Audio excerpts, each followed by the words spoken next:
Good afternoon, it's Andy Knupp walking your field with the Pioneer Agronomy Update. Today is Thursday, September 28th, and I want to talk about a couple things on beans and corn. First thing on beans is we have had some reports of beans shattering. I'm happy to be in a field that got a little bit of hail, and as you can see from some of the images, we have lost a few soybean seeds from these pods where they just were physically broken. But beyond that, we've had a lot of wet and dry cycles here, rain followed by nice sunshine, warm weather, and that continual wetting and drying of the soybean pods can cause them to shatter. So the antidote to this obviously is as soon as it's acceptable from a moisture perspective, we need to be getting after them, get them safely in a bin somewhere. A couple issues on corn that I want to talk about. The first would just be the overall condition of the crop. We've been talking for several weeks now about poor stalk quality. We've had plenty of rain, we've had some warm weather. I would say we're sort of letting this crop deteriorate while it's still standing.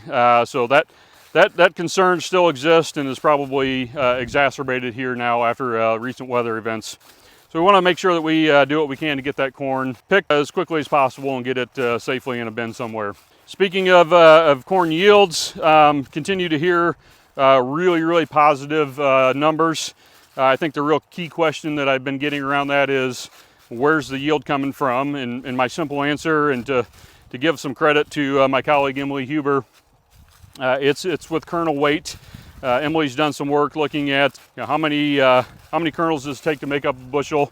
The numbers I'm seeing from her indicate that our kernel weights are somewhere in that 75,000, maybe even lower in a lot of cases, number of kernels to make up a bushel yield. So we're really driving yield through kernel weight. I don't want to confuse that with test weight. We've got good test weight this year, nothing that's concerning. But this year what I'm seeing is large kernels that have a very high percentage of flowery endosperm.